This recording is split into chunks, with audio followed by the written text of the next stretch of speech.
what we're talking about is a therapy ban because therapy is questioning our perceptions. Why have we come to these conclusions? Maybe there's something about your conclusion. We understand you have these feelings and you don't ever question somebody's feelings. Feelings are what they are. But your interpretation of what that means can be way off. You must be some kind of therapist? I am some kind of therapist, and I'm about to take you on a journey through the inner wilderness. I've invited brilliant guests from all walks of life to join me as we investigate, illuminate, and inspire transformation in ourselves, intimate relationships, and the social ecosystems we are constellated in. What you are about to hear may surprise you, so hang on to your earbuds for a hefty dose of sanity in a chaotic world.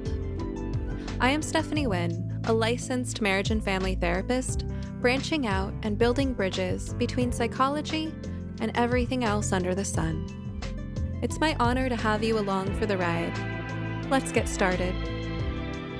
All right, my guest today is a parent in Washington State. We're doing this podcast as an audio only to protect the privacy of her family.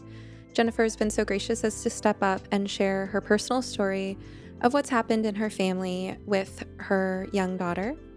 I think her story is going to be really eye-opening for anyone who's interested in or just learning about some of the gender issues that are happening with the young folks today. So welcome. Thank you. I'm glad to be here. So where would you like me to start with my story? Right. So many of our listeners are parents like you and have heard stories like yours before. And many of them, I think, are new to this issue. Maybe they're parents of younger children and haven't encountered some of what's going on with kids. Well, really, I mean, starting at the age of 10 or even younger in some cases, like with your family. But I think we have some parents of younger children in our audience, and we also have some open-minded folks who maybe aren't as familiar with what's happening with the gender crisis, but are starting to catch wind of it.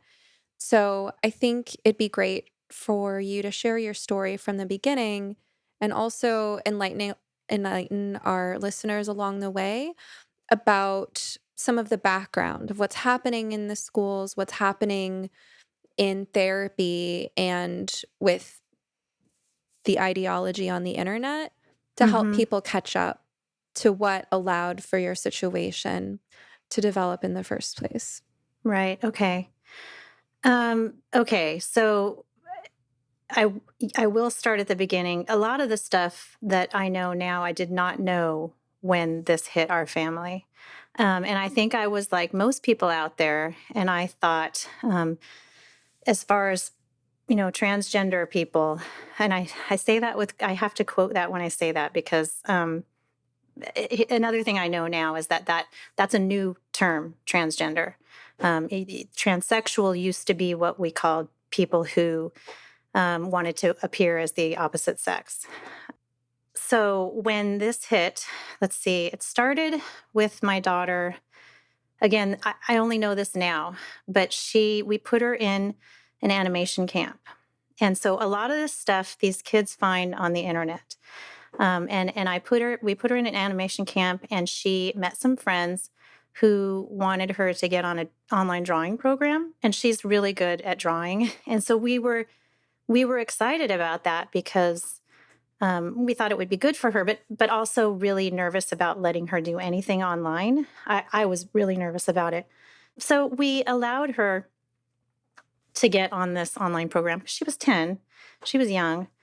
But we were on there like as a friend with her because obviously we were worried about predators. We don't know who's online.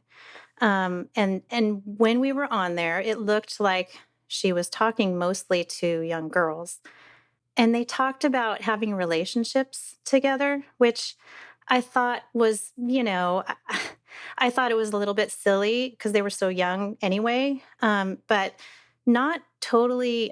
It seemed actually kind of normal because girls' relationships, they kind of do really love each other and they're very close. And so I can see them maybe even, I wasn't concerned if she did turn out to be gay, right? I wasn't really concerned about that, but I also thought she was just too young to know. And it was just kind of a girlish thing they were doing. Anyway, that's how it all started. So that was in 4th grade, and the next year in 5th grade, at the beginning of the year, I got an email from her teacher, saying, and he used this made up name, this new made up name. I didn't. I thought he had the wrong parent. I was like, oh, this is weird. Like he's got the wrong parent. And then I went up to my daughter's room and I saw this name written on her dresser. And I was like, oh, do you have a new nickname? So she said yes. I thought it was odd that the teacher didn't, like say anything about this or say that, your daughter wants to be called this or whatever. He just used the name and I was supposed to figure it out. That was kind of weird. But I never really said anything about it or thought that much about it at that point in time. So a little bit later in the year, like December, uh, I got a call from my daughter's counselor, from the school counselor, saying that my daughter had mentioned that she was self harming and suicidal. And that was surprising to me. I hadn't seen anything that would indicate that she was suicidal, but I was concerned, of course.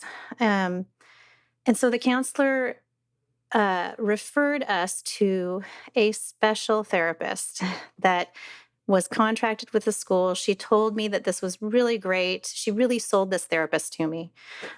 She's free. You can do it during school. And she knows how to deal with these types of situations.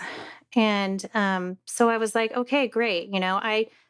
At that time, I felt like, the school was supporting me like they do. Like, we're partners with the school. And later I realized that really wasn't the case, that they weren't treating me like a partner. But I gave permission for our daughter. Well, first, when we sat down with her at the beginning, I said, I know she is questioning her sexuality a little bit. And my husband and I, we're going to love her no matter where she lands. But we think she's really too young to know right now. The therapist was like, she just nodded. She didn't really say anything about that. She didn't, like, a lot of my observations, really all of my observations that I gave her, she never really responded to me. She just kind of nodded or said, I mean, I didn't notice it at the time. Now I look back and I'm like, well, that's interesting, because what happened after that? So she saw my daughter for 2.5 months, and then she called us, and this was right before the pandemic hit. But she called me, and told me that our daughter wanted to be in the boys' cabin for a 5th grade camp, and that and she was using male pronouns, and basically telling me that our daughter was a boy on this phone call. And she wanted to have a meeting in 3 days with us to help her present to us that she's a boy. So she was giving us time to process. She was giving us 3 days to process the idea that our daughter wasn't a girl, which I don't even know what to say about that. So Can we pause at this point in this story? Because I feel like there's so much going on in this there moment. is so much going on. Yeah, go ahead. I mean, in a version of your story that you wrote that I read, you said that the therapist had half-hour sessions with your child and at this point had spent a cumulative about 5 hours. Yes. May I ask about how old was this therapist or what stage in her career? Oh, that's a good question. She's pretty young. I think she's Mhm. maybe in her late 20s. And Mhm. she had a baby. So she did have a Mm. child, but she was very young. That was part of, I think, why my daughter liked her, 'cause she was kind of young and hip. And Do you know if she was licensed yet or if she was still working on her internship hours? I believe she was a licensed social worker, which also Got it. I didn't even know that was her background, when we Mm. engaged with her. I want to pause and just offer our audience a little bit of information for context that what therapists and social workers are being taught in school about gender is something that has been rapidly evolving over the past decade or so. So, someone who was in her late 20s a couple years ago was probably being taught much different things in grad school than I was in the early 2010s, um, which was around when this really started to shift anyway.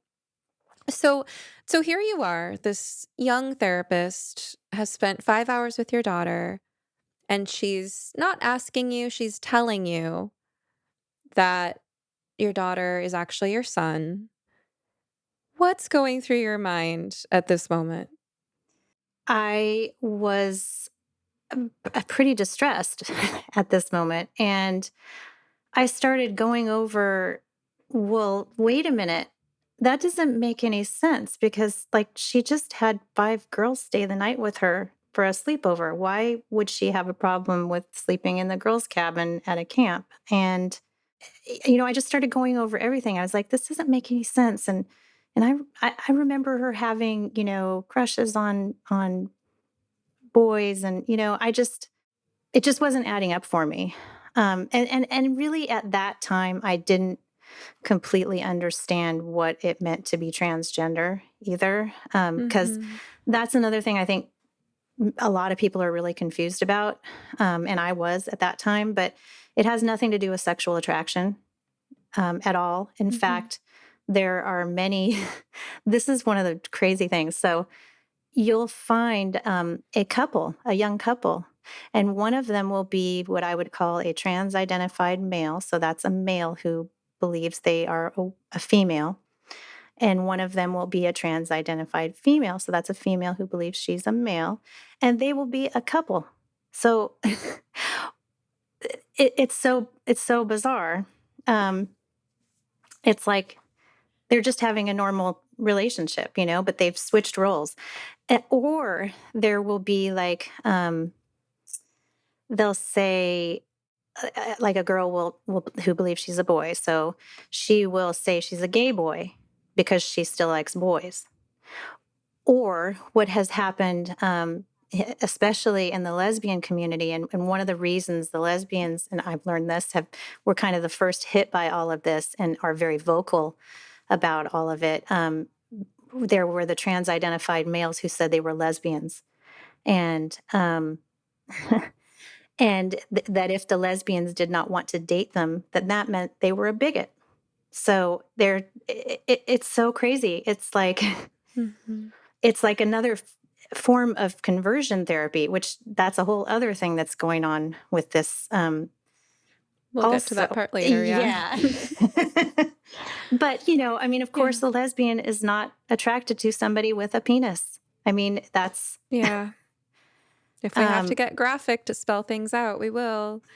But yeah, here you are at this moment where you didn't know as much then as you know now about current language and conceptions around gender. And when it comes to sexuality, you'd be fine if your daughter discovers she's a lesbian, gay, bisexual, whatever. It's exactly. just that in this moment in time, you've seen your daughter have crushes on boys, Hmm. and you've heard her talk about maybe being attracted to girls as she's figuring that out too. And Hmm. all of that's fine, but she's 10. Right. And and so when you're told that she's a boy, I mean, there's a whole conversation there around gender stereotypes and how people are conceptualizing what it means to be a boy or a girl. But I also am curious, prior to the age of 10 or prior to the onset of this entering your family, when your daughter was younger, what were her kind of, and I hate to stereotype, but what were her gendered interests or personality traits? And had she ever expressed discomfort with being a girl or having a girl's body? Okay, so that's interesting. So I would call her a tomboy, what we used to call people who were gender Mhm. nonconforming, but Mhm. not, but also heterosexual. So, or maybe you would call gay people a tomboy too. I don't know. But so I would have called her a tomboy. She liked rough and tumble play. She did not like to wear dresses. In fact, here's the other thing. She has 2 older brothers. So she's always been trying to keep up with them. So she has also been surrounded by, we had boys in the neighborhood. She really didn't have girls to play with when she was growing up. She was surrounded by boys. So there's a few things going on. I think that's, she knows how to relate to boys better.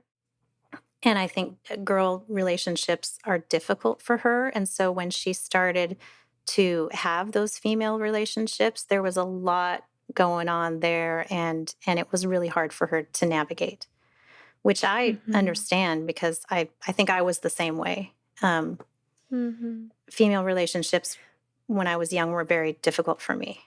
I've learned to, find the kind of people that I have the same that I have things in common with now as an adult. Mhm. But yeah, when I was young, I think I had really difficult female relationships. So um, there was that, and I think she also didn't feel as valued as a girl, and Hmm. yeah, I think she Where still was that coming from? Because well. I mean, clearly it wasn't coming from you as a parent. No, but maybe I didn't emphasize enough how important she was. I don't know, it's hard to know. Hmm. But I think it's because she was surrounded by boys, and she did have instances where Mhm. she wasn't taken as seriously. Now, part of that is because she's the third Hmm. child. So, Mm. there's a lot playing into it. And Mhm. That maybe she didn't youngest wanting to be recognized, wanting to be important. yeah. Yeah, and you know, there's also just things that we see in our culture that make that may make girls. I think they do make girls feel less important. Mhm. So Mhm. there's that playing into it as well. Mhm. And so, from your perspective as a parent at this point in time, before the gender issue came up, you were somebody who didn't care what sexual orientation your child would grow up to have. But what you'd observed so far was that she seemed to have crushes on boys. And at some point, she expressed interest in maybe having crushes on girls. And she was more of a tomboy. And some of that might have been her natural disposition and interests. A lot of it you attribute to being mostly around boys and knowing how to play with boys and that feeling like a natural, familiar place to her. And none of that you didn't have any problem with any of that. You weren't trying to push a No. gender role on your child or get her to be more interested in dresses or any of that. You just supported your daughter being the way that she was, and you didn't see any problem with that until you started to think maybe she'd felt undervalued as female. Maybe she needed more female role models or more encouragement. And that only came up when you realized that she was expressing having a problem with her birth Yes. sex. Okay. Yes, and that maybe she needed some more attention generally. Again, Yeah. she's our third child, and maybe I got a little relaxed. Also, I was in the middle of some pretty intense therapy, dealing with some childhood stuff that I needed to deal with. So I wasn't as present, um, as I might have been, and so I think she was feeling lonely as well. So Mm. that she kind of, I think she fell into watching TikTok, and she got in. We let her have too much time on the computer. That's one of the big Mhm. issues. I mean, many of the kids who get into this, Mhm. that's where it starts, right? They kind of go down a rabbit hole, and they watch, influencers on YouTube, and they get all this messaging that, like, if you feel uncomfortable or you are questioning your gender at all, or if you think you're transgender, then you are. I mean, that's just the answer. And they watch these things, and I mean, I've heard people like Sasha Ayad talk about the symptom pool, and when you have these symptoms out there in our culture, all of a sudden, uh, many people kind of start to manifest that, this disorder or whatever it might be, and I think that has played a huge part in what I would call now this social contagion that we're dealing with so many kids identifying as transgender. So a lot of it, I Mhm. think, has happened from just too much time on the computer, too much time on the internet, from loneliness and feeling Mhm. disconnected from other people. Not really being on the computer and their avatars. That's they're not being as much in their body. There's a lot of things that are playing into it, and then it's really kind of being pushed in our culture as almost kind of glamorized, actually. I mean, with people like Ellen, previously known Ellen Page, now Elliot Page, being on the cover of Time for coming out as transgender and cutting off having her breasts cut off and taking these drugs. And that glamorizes it. And many young girls are going to see that and think, oh, that's the answer for me. It's become kind of a panacea for a lot of kids who are having a lot of different issues. And some of them, it's just going through puberty, which is hard. And so Mhm. they're like, yeah, I feel uncomfortable and different and weird. And that this is the reason why, that's the answer they're being given. And then they get a lot of attention for it. They often become more popular at school. I mean, I know of kids that were horribly bullied, and the school didn't seem to pay attention or do anything about it until they came out as transgender, and then nobody could touch them, and they might even have like an assembly thrown for them for being so brave. And I hate to Mm. say it is like the stereotype, stunning and brave, but Mm. yeah, they get a lot of attention. I mean, there's so much. What kid who Mm. wasn't feeling outcast and different wouldn't do that, wouldn't go for that, Yeah. Mhm. And I think they are being really very, very confused that in the schools, they are teaching from kindergarten that, I mean, I've seen some of the books, that some of the teachers are teaching in my district, that say, when you're born, the doctors guess what sex you are. Well, you're gonna tell a little kid that? I mean, and then there's teachers who are, identify as transgender, and they'll say things like, "Well, I liked to play with trucks when I was a kid, and I like short hair, and I don't like to wear dresses." And they're saying this to little kids, and these little kids think, "Oh, Mhm. huh, maybe I'm transgender too." I mean, so, Mhm. oh boy, Mm. I mean, there's just, There's so much to say there. yeah, But I realized we paused in the middle of your story at that moment that your daughter's therapist tells you, I'm going to give you 3 days to adjust to the fact that your daughter is actually your son. And then your yes, daughter's going to tell you, and you're supposed to support that. So you were yeah. starting to share what was going through your mind in that moment. Can you tell us more about what you were thinking and feeling? Well, okay. If I go back to that moment in time, I was concerned, because, interestingly, because I think my first thought was like, if I think of gay couples or gay people, I know plenty of them that seem happy, and they have fulfilling lives, and they find partners. But I don't I haven't seen evidence of that for people who identify as transgender. And in fact, I've seen people who did that and really were not doing well.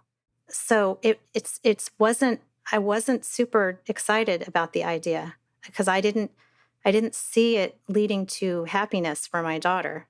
So again, like, it didn't matter to me w- what she identified as. There's nothing that's going to make us as parents not love her, and care about her. But it was concerning, and it didn't make sense to me.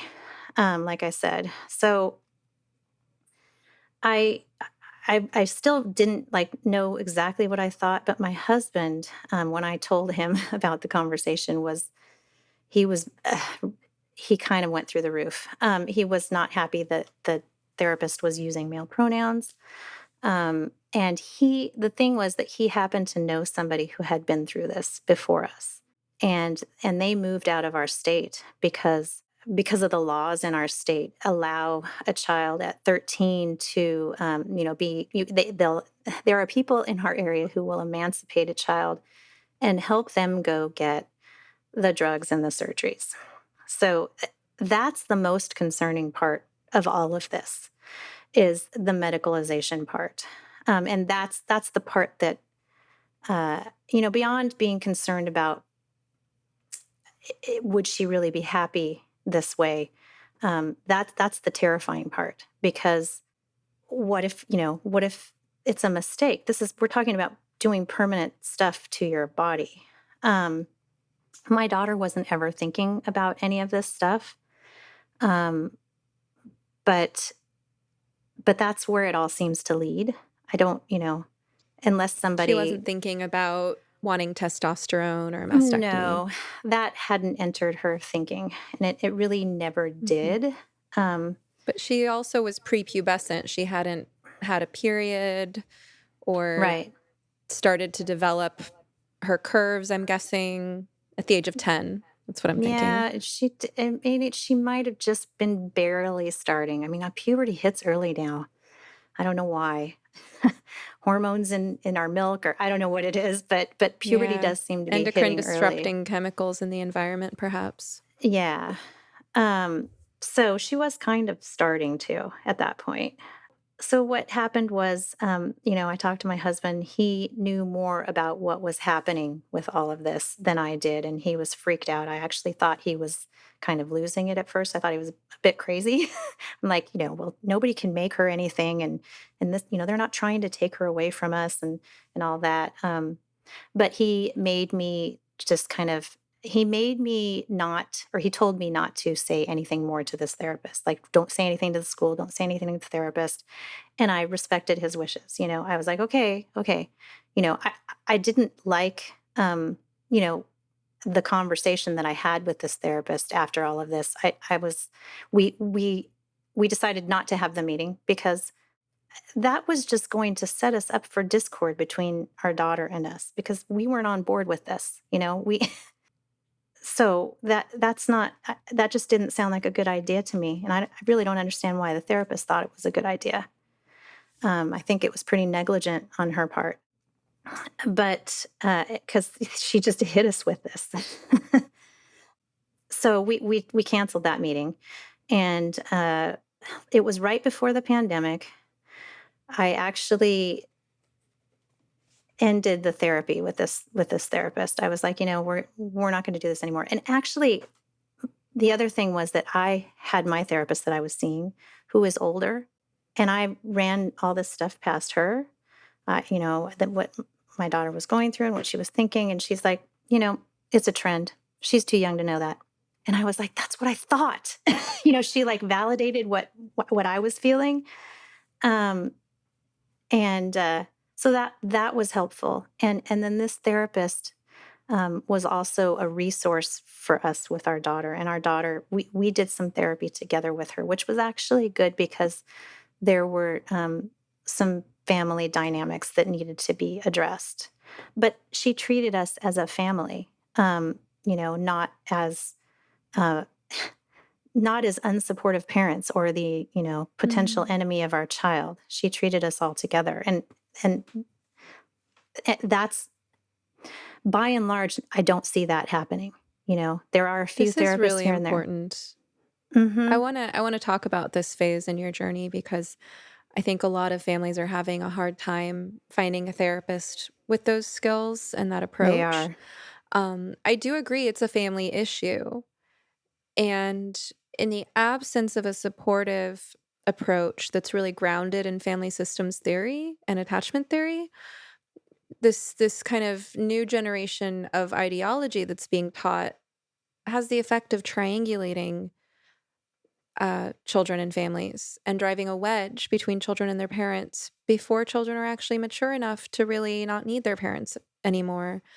And that's disastrous for mental health. It's disastrous for families. And it's playing right into some things that we know don't work. It's triangulation. It's the drama triangle. This is a well-researched phenomenon. Um, so I'm really glad that you were one of the families that was fortunate enough to, I mean, you already had a good relationship with this person as an individual therapist, and they agreed to bring in your husband and daughter because that was what was needed here. And I'm really curious how that therapist approached the issue that was helpful for you. Can you share about that?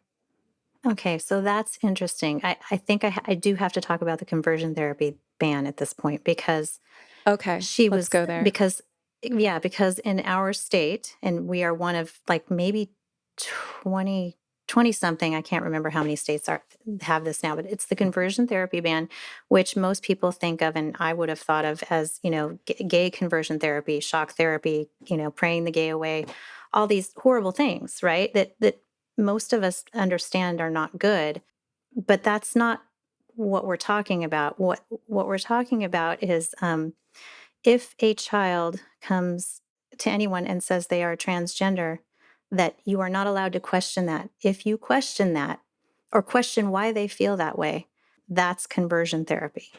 So, what effectively it is a therapy ban because Yeah. therapy, from my understanding, is questioning our perceptions. Why have we come to these conclusions? Maybe there's something about your conclusion. We understand you have these feelings, and you don't ever question somebody's feelings. Feelings are what they are, but your interpretation of what that means can be way off. And we 100%. and we can really talk ourselves into these things too. Mhm. So yeah, it's effectively a therapy ban for kids, and which Yeah. is antithetical to what most people believe is happening with these kids who identify as transgender. They think that they're getting Mhm. all this therapy, but really what they're getting is what's called affirmation. So it's Mhm. it's not what I would call therapy at all. It's just Yeah. supporting the idea that that's who you are. Um, Mhm. and here's the other thing, and this is what happened with this therapist. Making it sound terrible if anybody ever misgenders you. So, Yeah. you know, if any it becomes a thing that I mean, I saw this girl online yesterday talking about being misgendered and she was bawling. And I'm thinking, really? This is the worst thing that could happen to you, that somebody calls you what you think is the wrong pronoun? I mean, there are so many Yeah. other things that are real problems. Yeah. Um, I want to pause here and talk about what you're saying and share that from the therapist perspective because I think mhm. this is so important to explore. The affirmation, that's not normally what we do. That's collusion, right? We seek to establish rapport with our clients and make sure that they feel that unconditional positive regard from us and that they have our attention and our compassion.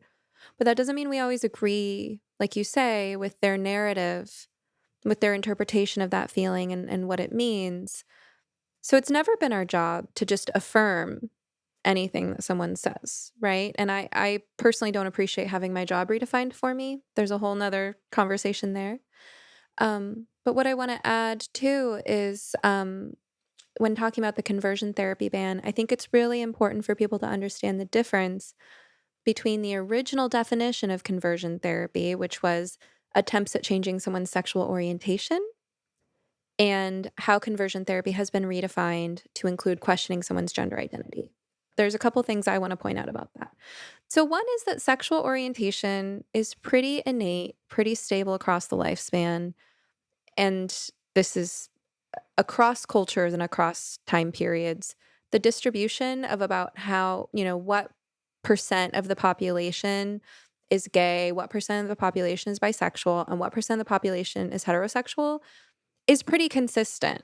So we know that this is natural, right? And how that expresses itself in different cultures is going to vary. If you're in a homophobic culture, then you're going to go underground with it or repress it, but you're still fundamentally homo, hetero, or bisexual. Most people, that doesn't change. Although, there's plenty of bisexual people who, have an opposite sex marriage and then leave it and then find someone of the same sex and Maybe they shift from identifying as hetero to homo, but usually those folks are somewhere in the middle. Um, Most people are pretty stable across the lifespan. And it's not something that can ever see an exponential increase in the population. You would never see, homosexuality going from 1 to 5 to 10 to 20% of the population, because on a gut level, most of us know who we're attracted to and who we're not. So the gender issue is completely different because it's not about who are you sexually or romantically attracted to and who are you not. It's a very subjective mental idea about who you are and how to interpret your feelings about your body and your feelings about life and however it is that you're defining this stuff. So it is something that can exponentially increase. You would never see homosexuality exponentially increase. You will see, and we are seeing, an exponential increase in transgender identification because it is not innate, because it has no basis in biology or nature. It is something that is socially constructed. And I think it's quite ironic that the story that gender is a social construct is coming from the very people who are socially constructing I these know. narratives. They're making up stories, right? Of what Mm-hmm. it means. What is transgender or non binary, and what is it to identify as that? So I think a lot of folks who have made what I would consider mistakes along this path have seen trans as similar to being gay, right? And what they don't realize, oh, this is the other thing I'll say about conversion therapy. One of the reasons that conversion therapy, in its traditional sense of efforts to change someone's sexual orientation, is damaging and unnecessary is that there's nothing wrong with being gay. Being gay is not a hazard to your health. Uh, are there certain health risks associated with being? Yes, you have a slightly increased risk of HIV if you're not careful. And there's certain, things that gay people might do in bed that are maybe a little physiologically more risky. Um, but they could take appropriate precautions and look out for their health if they are engaging in any risky activity. Otherwise, the only danger in being gay is if you live in a homophobic society. So that is an issue that needs to be addressed at a society level, not at the level of trying to change an individual. So if someone, was struggling with their sexuality, then a better alternative to conversion therapy would be therapy to help them work through their internalized homophobia and become more comfortable with themselves, right? Whereas there are absolutely health risks associated with identifying as transgender, especially if that leads down a path of medicalization, which it usually does. Taking cross sex hormones and having these surgeries come with high risk of health complications.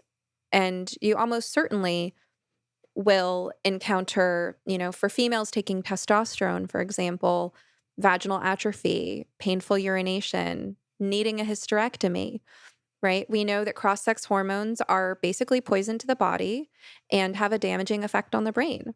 Cross sex hormones increase the risk of Alzheimer's, dementia, schizophrenia, depression. Long term, they increase the risk of suicidality by a lot. So the myth that these hormones and surgeries decrease suicidality is a very dangerous myth. Increasing the risk of type 2 diabetes, heart disease, you name it. Cross sex hormones are a really powerful medical intervention that is damaging to the body, no matter what a person wants to believe. The doses of testosterone that women are taking do not belong in the female body. And we all know that as women from our personal experience of having menstrual cycles, having gone through pregnancy, or taken hormones for birth control, or going through menopause. All of these different events that we go through as women really humble us to the power of our hormones. So I think for most women, it is intuitive to understand that hormones are very powerful. And similarly, men, they don't go through the same things, but men understand that, the surge of testosterone that they went through in adolescence was frightening in how much it amplified their sex drive and, the unwanted erections and how distracting having that increased sex drive from testosterone can be. So I think we all, on some level, know how powerful hormones are. And I simply mean to validate that inner knowing for people who need it. But yes, hormones are powerful. Cross sex hormones are really damaging. in bodies that they don't belong in. Mhm. So these medical interventions, and that's not even talking about surgeries. We could talk about surgeries another time or later today, but these are really powerful medical interventions that do not have good long-term data or outcomes from everything we know.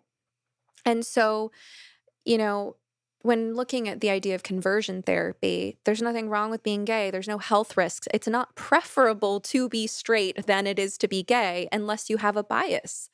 Whereas it is 100% preferable to be, as they would say, cisgender. It is 100% preferable to not feel the need to medically alter your body with these powerful hormones and surgeries. If you use hormones and surgeries, you are damaging your body and you are creating long term complications for your health and becoming permanently dependent on the medical system, not only for the hormones that you're taking, but for the medical help you will need down the line when you see the risks of those hormones. So, my problem here with the conversion therapy redefinition and ban is that we're required to act as though it's not preferable to be okay with your body and that it's just as good to not be okay with your body and to want and supposedly need, quote unquote, things that come with long term health consequences that are really pretty damaging. So I would say, as a therapist and as a human being with a head on my shoulders, it is 100% preferable to not be transgender. Yes, I will say that, right? You could call me transphobic, you can call me whatever you want. It is 100% preferable, and it is not innate, right? A person's gender identity is a social construct, is not innate. So as a therapist, if we had the choice between in a situation where someone's gay, uh trying, like, let's say there was no conversion therapy ban. If your choice was to try to force someone who's gay to not be gay, or to help them become comfortable with their homosexuality, absolutely, you should help them become comfortable with their homosexuality because that's who they are. And there's nothing wrong with it except their own thoughts and feelings about it and maybe how they're being treated by other people depending on their social context. But if a person identifies as transgender, we should absolutely do everything in our power to help them become comfortable again with who they are. Just like you would want a gay person to be comfortable with who they are, right? A girl should be comfortable with being a girl who's growing into a woman, and a boy should be comfortable with being a boy who's growing into a man because that's reality. That's the body that you have, it's who you are. And maybe you have some internalized homophobia or internalized misogyny or gender roles or narratives that are influencing your sense of being okay with that. But it's much, much, much preferable for your mental health and your physical health to be okay with who you are and the body that you have. And if we can help you with that as a therapist, that's what we should do. We should not tell you that it's good to hate your body. It's good to want your body to change.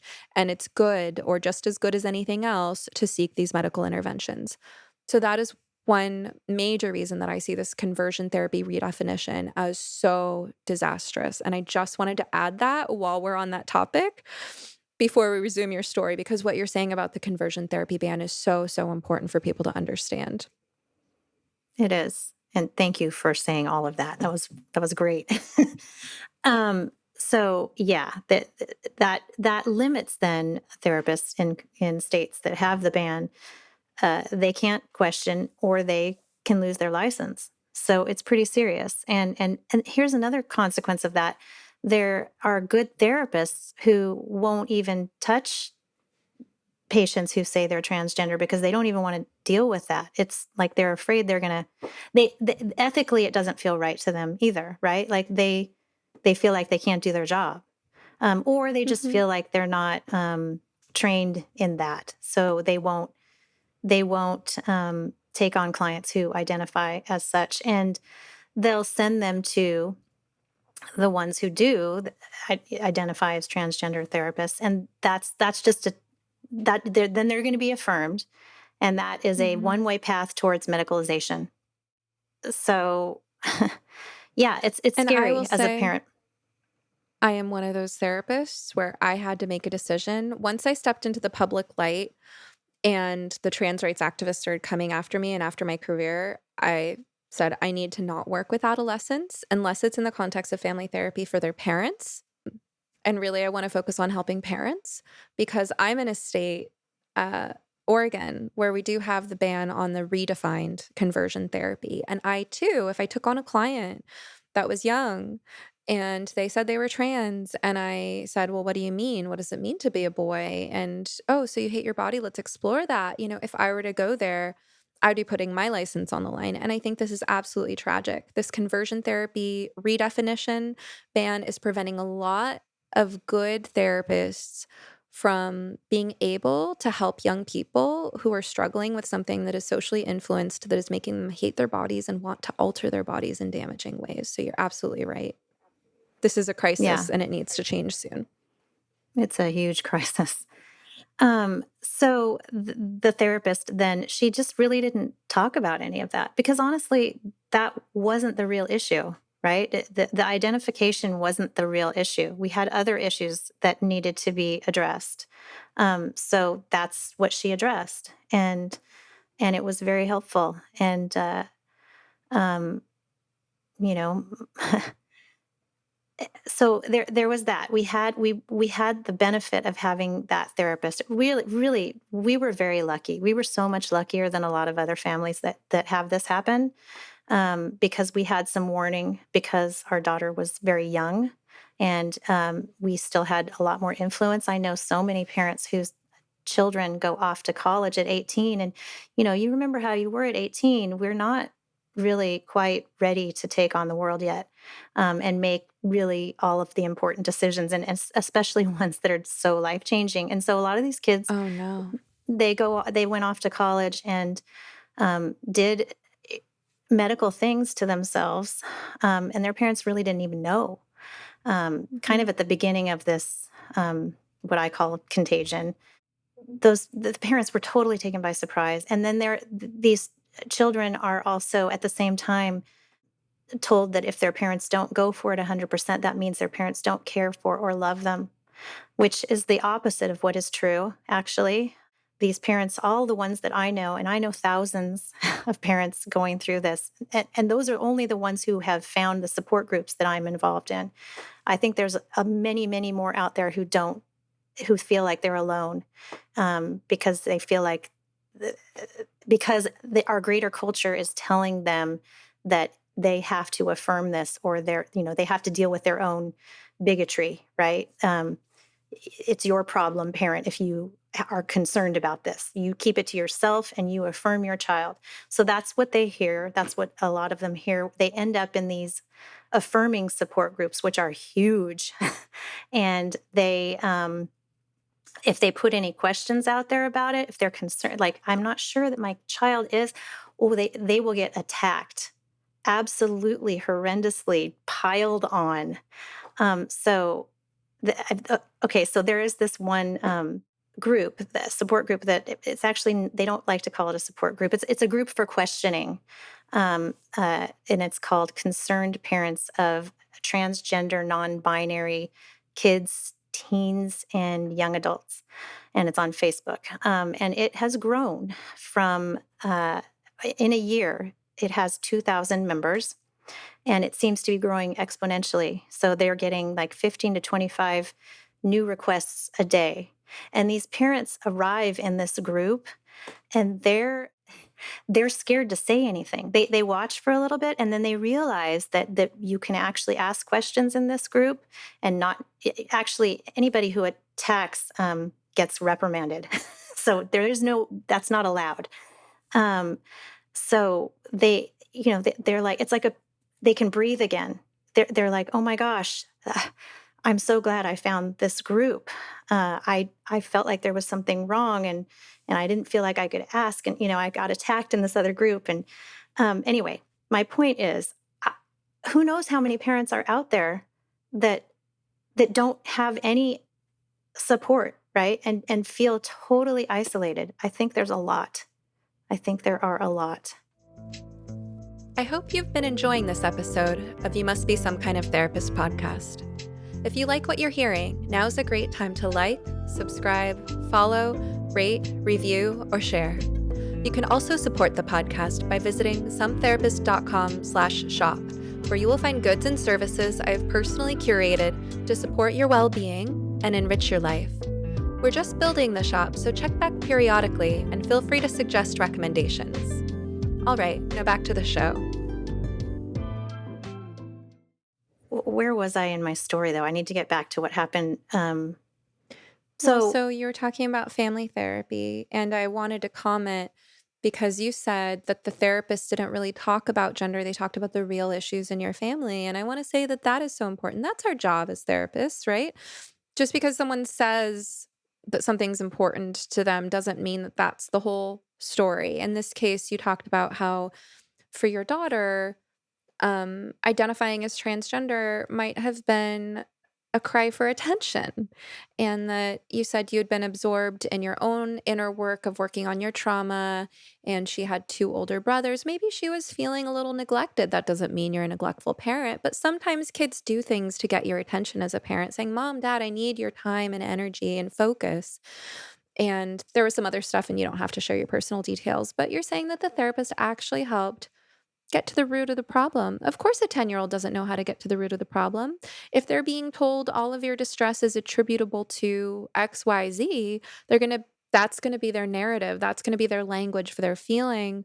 But this therapist did her job as someone older, wiser, and trained to do it, of examining what was actually happening in the family. And you found that helpful. Yes, it was a lifesaver. Um, so yeah, we had that. We had my husband's friends who had been through this, who introduced me to many of these support groups I was talking about, and a lot of resources. So I learned a lot from other parents who had been through this before us. Um, Really, so what happens a lot with mothers in this situation, and for whatever reason, there are some fathers that are involved, but it's mostly mothers who are they go into like intensive research mode. Like, what is all of this? What does it mean? What is the medicalization? Um, they we get like we joke about it. It's like we get our PhD in this in gender. And So that is what I did at this point in time.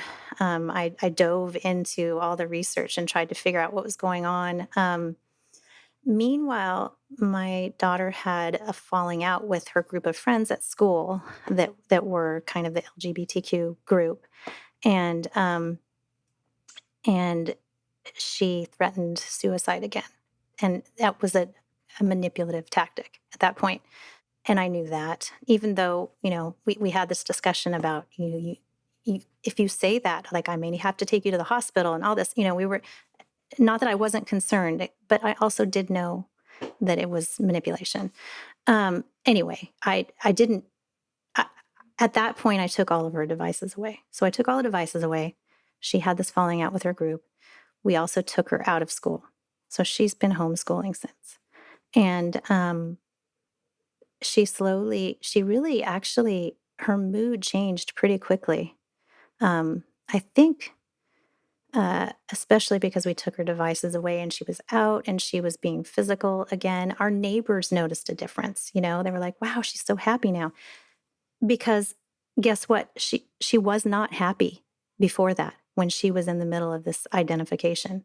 That she wasn't flourishing.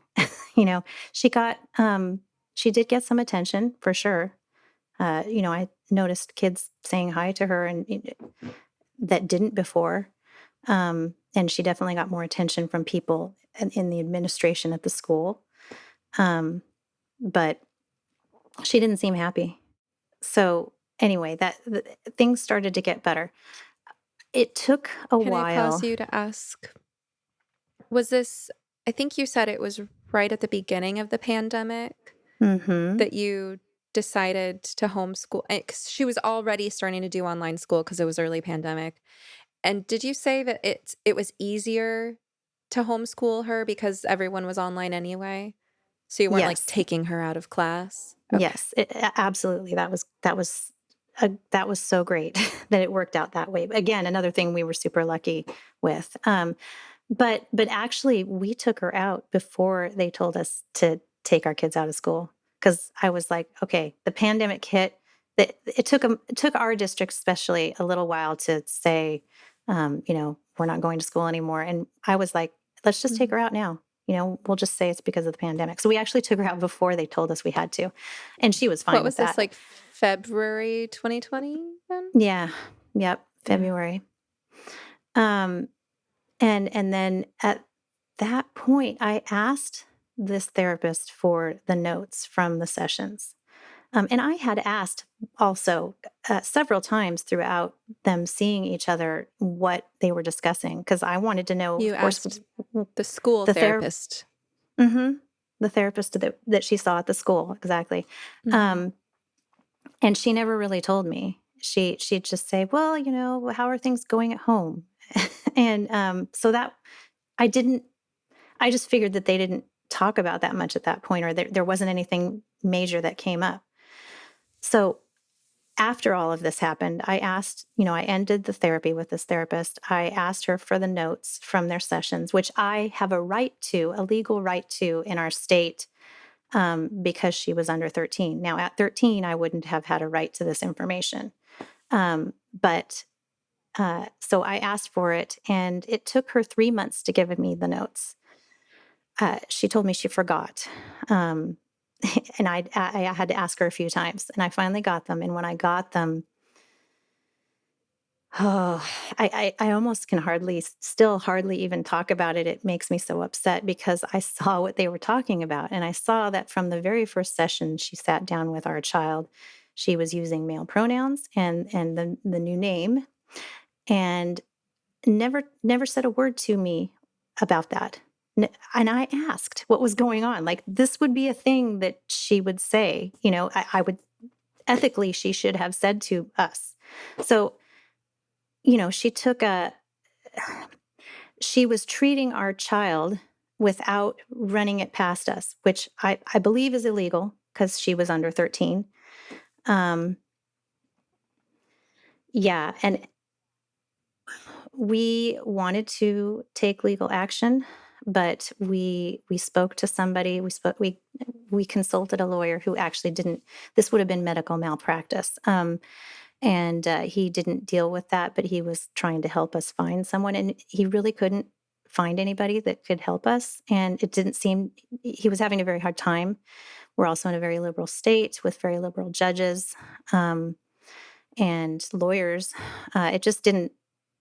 It didn't seem like it was gonna be a successful thing for us, and I was a little bit nervous, and maybe this was misplaced, but I was nervous that somehow that was gonna allow the government into our home, and to have some, to maybe be able to take our child from us. So we freaked out, we dropped that, um, and we focused on our daughter.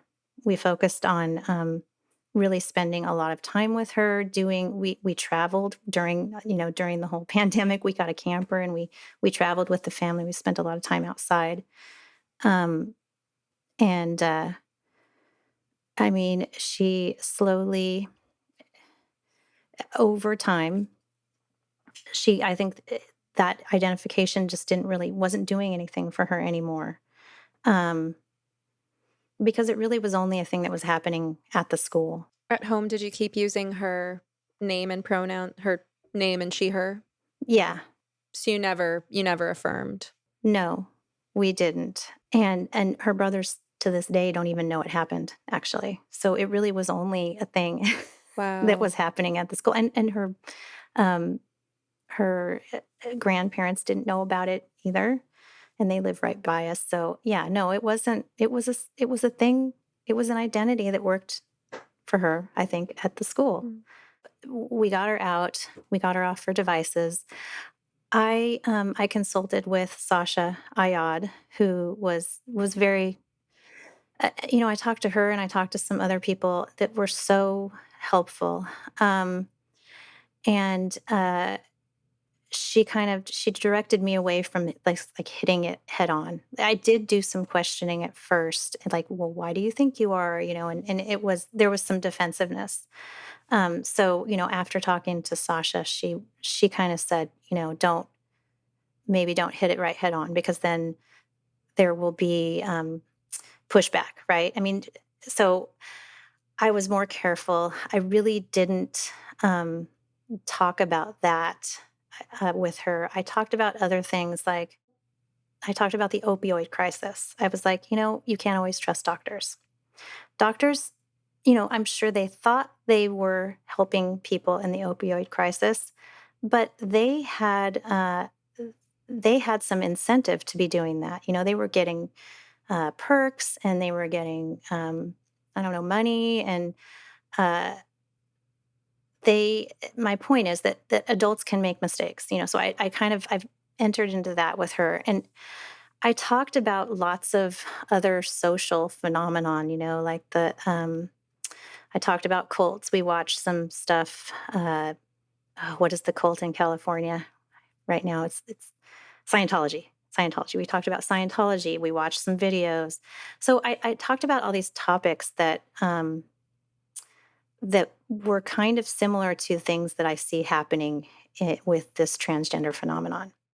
And uh, she slowly kind of she made the connections herself. She would say, "Oh, that's just like being in a cult." Like I started talking about some of the detransitioners, and I said, there's people who thought they were so sure that this is what they were, and when they decided they really got a lot of love and attention for it, and then they grew up and they matured, and they realized that was wrong, that was a mistake, but they had already done all these medical things to themselves that are going to affect them now for the rest of their life. And also, they were rejected by all those people who loved them so much. All of a sudden, now they were bad people.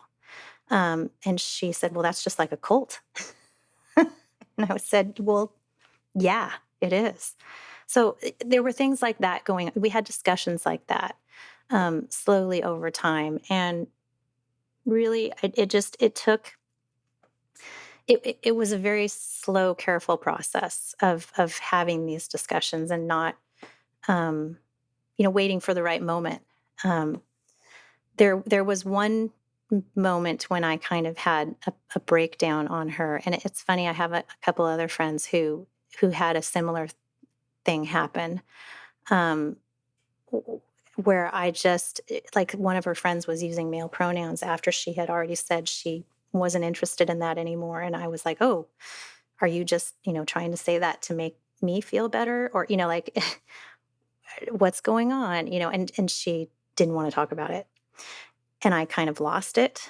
And I was uncontrollably sobbing. I left. I was like, "Well, that's just crap," And I walked out of the room, and I couldn't stop crying because I was scared um, for her. And I she came down. She came into the room where I was, and I was uncontrollably sobbing. And she's like, "I'm sorry, Mama." And I was like, "I'm sorry too. I'm sorry I got upset with you. I'm just really scared for you. I don't understand why all these girls don't want to be girls, and I think there are people out there who want to take advantage of you."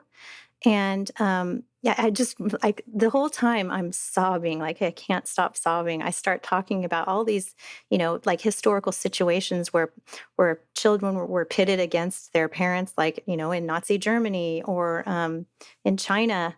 And I kind of like went off on all these like historical things that seemed relevant to what was happening right now, and all the while just totally bawling. And my daughter started crying with me, and she hugged me, and she said, "It's okay, Mama. I'm going to be okay." Ah, God, I still couldn't stop crying.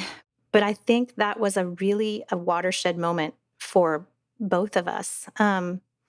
That she saw how deeply concerned I was about this, and it's kind of snapped her into reality, I think. Um, And she also saw how much I loved her, and I think it brought us closer. Yeah, that was kind of that was a big moment. It's so heartening to hear that you were able to restore your relationship with her through being honest and vulnerable. It sounds like this was a real chapter of growing up in her life where Mhm. this kind of cry for help necessitated some changes in your family and gave her the opportunity to really learn from you, not just learn from her teachers, but learn from you about history and sociology and the psychology of groups and your own personal feelings and that's part of growing up, right? To go from seeing your parents as these all powerful deities to these complex human beings. And of course, it's not healthy for a parent to over rely on their child for emotional support, but that's not what you were doing. You were letting her see her mother and her mother's love for her and really where your concerns were coming from. And it sounds like that was really eye opening for her. And you helped her come to her own conclusions. You treated her with respect for her developing intelligence and you taught her about these things in such a way that she was able to have her own light bulb moments of, wow, that's really cultish. And she was able to see her for herself that, of course, my mom loves me more than anyone on the internet or any friend my age who's going through their own identity confusion. Yeah. Yeah, that there was another discussion that we had too about, you know, I'm your mother. We are your parents. We love you more than anybody on this planet. And anybody who tells you otherwise is somebody you shouldn't trust because they are not looking out for your best interest. There's nobody who is looking out for your best interest as much as we are. And when I said that to her, she knew it was true. You know, when you say that to your child, they know it's true. I mean, parents aren't perfect. We make mistakes, but we know and love our children best. By and large, that's a truth generally. That's a general universal truth. Now there are exceptions, but those are exceptions. And the unfortunate thing that I see happening is that all of us who question this are being treated as if we are the enemy of our children, or we're unsupportive and unloving parents, which is the opposite of what is true. The fact that we're questioning it actually is proof that we are very loving parents, and they're teaching our children that we aren't, and they're taking away, like you said earlier, when they do that, they're taking away our children's best support, which is us. These people who are affirming them, they're not going to take care of them for the rest of their lives. They're not going to help them when they go through detransitioning, and then have to go back and deal with whatever the original issues were that they had that got them into it in the first place, and have all these health consequences. Who's going to be there for them? Not these people who are, cheering them on when they get into it. They're not going to be there anymore. The doctors aren't going to be there for them. Yeah, it's I don't like to talk about parents as if we are the biggest victims, because the children are the biggest victims in this whole situation. The detransitioners are the biggest victims. But as a parent, there's nothing worse than watching your child become a victim of something. I mean, that's it's like ripping your heart out. And I just know so many heartbroken parents that are watching their children in the middle of this, and it's like torture.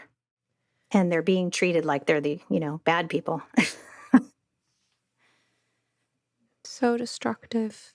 Mhm. I wonder how much is getting projected onto parents. When I think about all the adults who are fueling this, I wonder how many have their own anger toward their own parents for whatever was wrong with their childhoods that is getting misplaced and projected onto other parents, sort of assuming other parents are abusive, bigoted, hateful, neglectful, all these stories about parents they're coming from somewhere else. Either they're coming from ulterior motives or they're coming from ignorance and projection. There's the savior complex. Yeah, absolutely. Which is one reason that it's so important for us to be aware of that drama triangle. And maybe this is the time in the story to revisit it. So, for those who aren't familiar, the Karpman Drama Triangle consists of the victim, rescuer, and perpetrator. So, in any situation where there's drama, people usually get triangulated into these roles. And some people with dysfunctional personalities spend their whole lifetime seeing themselves in one of these roles, right? So, antisocial personality disorder, someone who becomes criminal and sociopathic is a perpetual perpetrator.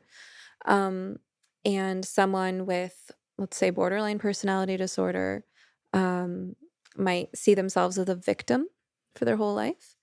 And I think that one kind of flaw that we therapists need to look at in ourselves is our propensity to identify with the rescuer role. And oftentimes that has come from our own history of victimization.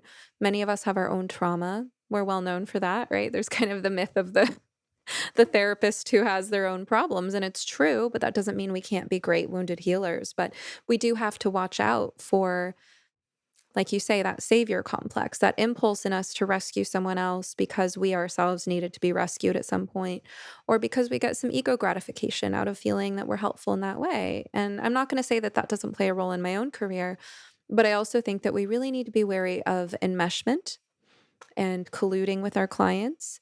We really need to be wary of reinforcing stories of victimization and looking at what people are getting out of those stories. Now, it doesn't mean bad things don't happen to people. There's definitely a point in the healing process where it's really important to identify with your victimization in the sense of, wow, what happened to me was really wrong. And there was nothing I could have done to stop it. And it wasn't my fault. And I did the best I could. And that person is a perpetrator. And it wasn't my fault. And I really was helpless. That's an important phase in the healing process for many people.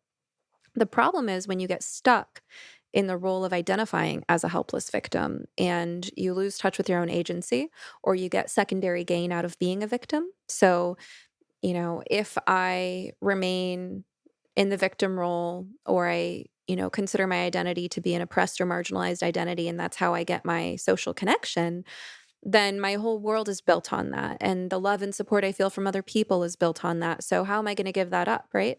And then if you develop your whole sense of identity based on being a victim, well, you develop a personality disorder because nobody can live that way. You have to have agency to really become a full, mature adult human. So I do think that therapists, as much as anyone else, and sometimes more, are vulnerable to falling prey to the drama triangle and having our own role in it. And it's not that there aren't victims, rescuers, and perpetrators, but it's that those are temporary roles. Those are relational roles in the sense that, yes, I was a victim of a particular person. I was a victim and so was a perpetrator in this situation. And for me, it's multiple. I've been a victim of multiple people, multiple perpetrators. That happens, right? And I've probably been a perpetrator, and I've definitely done a lot of rescuing. Um, but those are roles, they're not permanent positions. And so it's important to identify, yes, in this situation, I was in that role, but that's not who I am. And that's not how I have to continue interacting with other people. So I think this is a danger that a lot of therapists pose and really need to examine ourselves. Am I viewing myself as a savior? Where's that coming from? What are my own maybe wounds or historical stories that might be contributing to a sense of needing to identify that way, or of seeing my client in the particular way in which I'm seeing them? And what would happen Mhm. if I stepped out of that role, right? Because oftentimes it's reinforcing the triangle that keeps it going. So if I have a client, let's say, who's really identified with being a victim, and I am unaware of what I'm doing, and I let my savior complex get the best of me and I act that out with them, then I'm nurturing, I'm coddling, I'm treating them as if they're helpless, and they're learning to further become emotionally dependent on being treated that way and getting their sense of value out of that, right? And then they're going to cling on to me as their therapist, or they're going to look for other people to coddle them too. and they're not going to find their own agency to help them heal. So we really have to be careful about cultivating people's dependency on us and kind of looking at what are the fruits of our labor as therapists. I mean, we can't take too much responsibility for what happens in our clients' lives, but if someone's hanging on to us for years and years and feeling like we are their sole source of support and nobody else understands them and that they don't have the ability to take meaningful action in their lives, then maybe that's an invitation to kind of step back and go, am I helping this person find their power and heal and move on? Yes, they need to be heard for ways in which they felt victimized. They might also need to look at the part of them that is sometimes the perpetrator and sometimes the rescuer and help themselves get out of this altogether and have relationships that aren't based on drama. Hmm. It's not just therapists that I see, having the savior complex. It's teachers, and I'm sure you've heard of the term glitter families. So those are families who rescue, quote unquote, children from their families who are, quote unquote, unsupportive. So that's a big problem too. I mean, I see a lot of. I've talked to teachers who talk about all these kids that come to them that have been rejected by their parents, and I'm thinking, how do you know? Are you talking to the parents? Do you have a window into their home? You're listening to a teenager. You're getting one side of the story. Not to mention, this is a time in their lives when they are individuating from their parents, and there's often strife between children and parents at this age, and you're encouraging that. Then, if you're buying into, you're making a judgment, right, on this family without knowing anything about them, and that I've seen that happen a lot too. Yeah, so I do believe, and I know I have actually talked to some teachers who are very concerned about policies that are in many school districts across the country that that direct teachers to affirm and to use the new name and pronouns without letting parents know. So, um, there are some teachers who really kind of run with that, and I think really buy into that. And there are some teachers who are very concerned about it.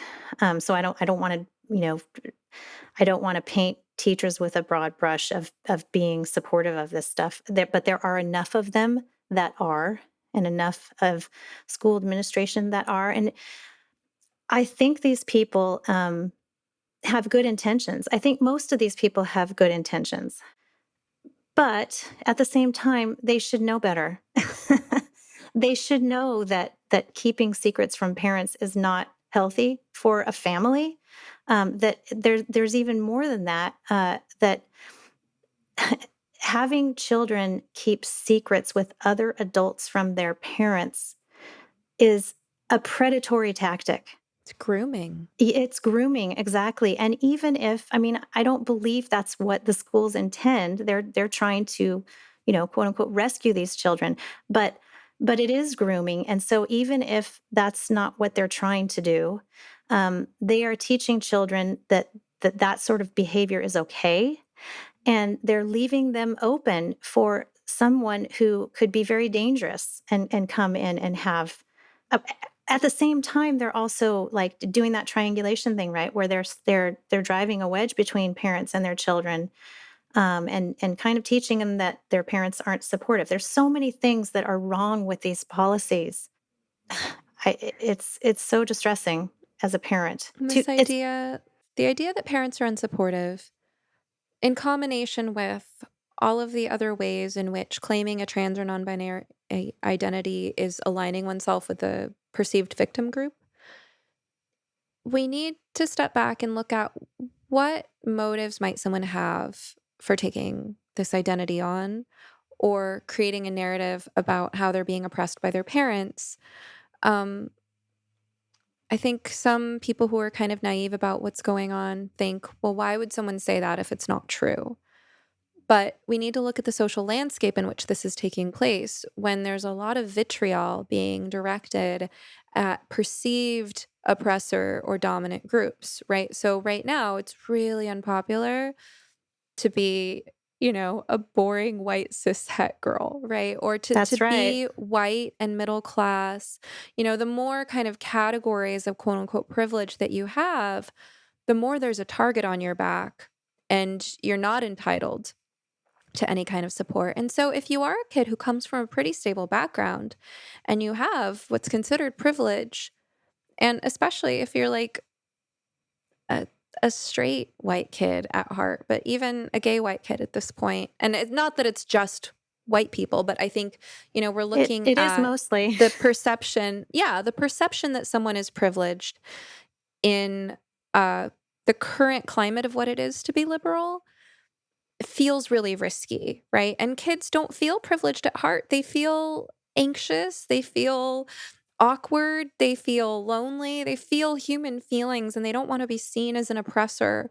So of course, if there's some kind of story they can align with that uh gives them sympathy and protection from other people. The sense my parents don't understand me, they don't care about me, they're not on my side, they're bigots, they're oppressors. Well, at least someone's going to care about me now, and I'm going to be protected because I'm seen as a victim, I'm not seen as privileged. So, whether parents, teachers, definitely therapists whose job it is to investigate these issues psychologically, we all need to think about maybe it's not true that someone wouldn't say this if it weren't true. Maybe it's not true that the only incentive for saying you're trans is that you're really trans, whatever that means. What are all the reasons that someone might feel incentivized to tell this particular story? It's not always conscious manipulation. Sometimes it's that need for attention or that need for protection, or like you said, kids who have been bullied and this is the first time or the only way that they get that sympathy. I think some kids might actually feel quite guilty about the fact that they don't have it that bad, right? And ironically, a lot of these kids do care about fairness, but I don't think they see how unfair it is that when there are kids in the world who really have abusive and neglectful families, that they're claiming to belong to that group when they don't. It's not fair. But we need to create a social climate in which it's okay to be a white, cis het girl or boy or whatever, to belong to these so called oppressor groups as your demographics and not feel like you're going to be discriminated against or targeted for that. Until we create an environment that is truly equal, where no group is discriminated against, where no group can be targeted according to their demographics, then we're always going to be incentivizing people to look for that protection of belonging to some special group. That's right. That's definitely what's happening right now with the social landscape. Yeah, it's not cool to be, like you said, a straight, cis, whatever. I hate that word, but white person, white kid. And actually, speaking of which, when my daughter was going through this, she thought she was being an edgy teen. She was like being edgy and cool. So yeah, this is It's the new punk. it is. Or But emo we've or talked goth or about whatever. some of the conversations that I've been in around this issue. We've talked about what's going to help society reach peak trans, and we talked about, well, when it's not cool anymore because it's too mainstream, like this is the pop punk era, and someone was saying, yeah, we're living in the Blink 182 time of trans. Oh man, it's just crazy. Yeah, I do think uh, as more and more kids get into this, it's going to become uncool. I don't know how soon that's going to be, and I don't know how many. I mean, this is the big question: how many children and families are going to be harmed before our culture wakes up to the harm this is causing? It's really horrible. Yeah, and it's not a matter of if, it's a matter of when, because the long-term medical Right. consequences are so severe that we're going to be faced with new kinds of crises as a result of this. Since we Yes, we have to are. wrap up soon, I'd love to kind of go over some of the key elements of what helped your family. So I want to review what I heard you say, right? So what I heard you say ultimately helped your daughter desist was that, first of all, you stopped seeing the therapist that was affirming. Yes. You demanded your parental right to medical records. You had an individual therapist who was older and wiser and recognized that this was a trend. That therapist helped you through family therapy that addressed the real issues in the family without focusing on gender. You didn't focus on gender head on, but you focused on taking your daughter out of school, taking her off of social media, spending more quality time with her, taking her outdoors, getting her back in her body, back in nature, and having important conversations that are part of growing up about learning about the world and learning about how the bad guys work, so to speak, and learning about history and, as I was saying, like sociology and these things that a kid needs to learn about the world without being cynical. You reminded your daughter of how much you love and protect her and what she instinctively knows about who's really on her side. And you let her see your vulnerability in appropriate ways and moments about how this was really affecting you as the person who loves her the most. So those were a few of the key points that I heard you say that helped your daughter to desist. Is there anything that you would add to that? No, I think that that was a pretty good summation. The other thing that I would say is that this is just not an instant process. Like and one of the things that my therapist said was, it took her this long to get into it. It's going to take her probably about the same amount of time to come out of it. And I don't know if that's 100, if that's universally true. I mean, as kids get older, they might be able to mature out of this stuff more quickly. I don't know. But it was generally true for us. It was a slow process. These conversations that we've had, it was over a year and a half. And then which was about the time that it took her to get into it. So it's not. It's a slow and careful process. It's really as parents, um, we have to really think about it, I think, really put a lot of thought into how we're addressing it, and we'll make mistakes, and that's okay because 'cause we're human. And that's also a good lesson for our children. Or I've seen parents who, started affirming and they were like, "Well, can we change our minds now?" Well, of course you can, because 'cause you're a human and you make mistakes, we all do. And it's a good lesson actually for your children to see that you do make mistakes and that you can admit to them and that you can change course and kind of recover from it. So, Absolutely. And that's one of the things that we can all learn from detransitioners. I think one of the reasons that I think detransitioners are so brave and that we can all learn from them, even if we're not interested in gender issues, is that when you're invested in a path, you've put time, energy, money, hope, or you've put yourself on the line. In this case, the most severe thing you can do, you've physically, permanently altered your body. When you've invested in something, the instinct is to keep going, right? And that's what the sunken cost fallacy is about. It's about throwing good money after bad. Once you're invested, you really don't want to just cut your losses and say, well, that was all a waste. And now I have to go back to where I started, minus the thousands of dollars or the thousands of hours or the permanent changes to my body. Like, I just have to give up, right? So oftentimes we keep going with something long after a part of us has realized that it was a bad idea or that it's not paying off. We stay in relationships years too long because we've gotten our hopes up or we really believe this person was the one. So it takes a long time to look at all the evidence that this is not right for us anymore. So it's just so human to keep going with something past that point because we don't want to face the humbling grief and loss and embarrassment, everything that we face when we go, I made a mistake.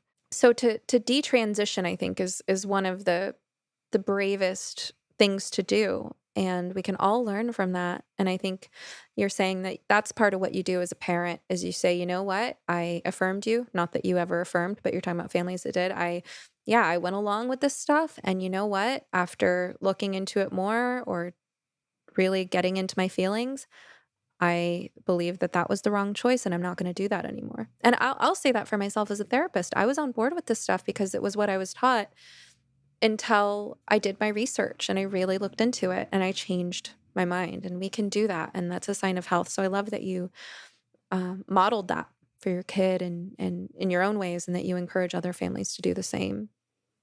I want to just make one more point, Hmm. that one of the other things that I want to emphasize or encourage with parents is to trust themselves more. Trust your gut as a parent. Trust that you know your child the best, because that's true. A therapist who's just started meeting with them, or a teacher, or whoever they are, nobody knows your child as well as you do. And if something doesn't feel right, that feeling you should pay attention to, and just trust that you know more as a parent. I mean, I guess I think that our generally speaking, as parents, we've lost our confidence in our ability to parent our children, and so I want to encourage people to find that confidence again and trust yourself. Beautiful take home message. Perfect ending point. Thank you so much for sharing that. Thank So, you. where can people find your work and any other resources that you would recommend? Okay, thanks for asking. So since this all happened, I became a co-founder of a group called Partners for Ethical Care. So you can find us at partnersforethicalcare.com, and there are resources there. You can also email us at support@partnersforethicalcare.com if you have any questions or need any support. We will direct you to whatever we know of that we can help you with, and we do have a lot of resources, and we know of other helpful groups out there. There are many. Okay, so another thing that I'm working on that is helpful for education and potentially also for legislation that will help against medicalization. I do a podcast called The Witness. So I'm the producer of that. And that is stories of children who and families who have been affected by gender identity. And it's mostly parent stories. We have a couple detransitioner stories as well, but we welcome stories from anyone. In fact, we would really love to hear from other professionals, therapists, teachers, doctors. They're all anonymous stories. They are recorded and read by a handful of volunteers that work with me. So it's completely confidential and anonymous. So, any parent, educator, anyone who has a story about this and they don't want to share it publicly, they can share their story with you and you'll have someone else read it on your podcast. Exactly. Which I have actually offered for parents to record themselves, but many of them don't want to. It's this whole this is a very traumatic experience, and even just writing their story can be very difficult. So reading it is also it's not an easy thing to do. So it also, that keeps it very anonymous. Yeah. Well, I'm so glad that it worked out for your family and that you've been able to turn your family's personal struggle into a resource that can help others. So you have partnersforethicalcare.com, you have the Witness podcast. I believe people can follow you on Twitter at ethical_care. Is that right? That's correct. Okay, perfect. Thank you so much for sharing your story and wisdom and words of encouragement today. I really hope that our audience got a lot out of this. I think this is really enlightening and useful. So it's been a pleasure having you. Thank you again. Thank you, Stephanie. Thanks for having me. I hope you enjoyed this episode of You Must Be Some Kind of Therapist podcast with Stephanie Wynn, LMFT. This podcast is produced by Eric and Amber Beals at Different Mix. Special thanks to the talented musician Joey Pecoraro for our theme song, Half Awake. At sometherapist.com, you can find more information on any topic, guest, resource, product, or service you've heard of here today. You can also follow me on Twitter or Instagram at sometherapist. If you would like to ask a question, suggest a topic, be a guest, or invite me to speak, you can email us at hello@sometherapist.com. You can also send us a voice memo with your question, and we just might play it. Of course, just because I'm some therapist doesn't mean I'm your therapist. This podcast is not a substitute for medical advice. If you need help, ask your doctor or browse your local therapists online.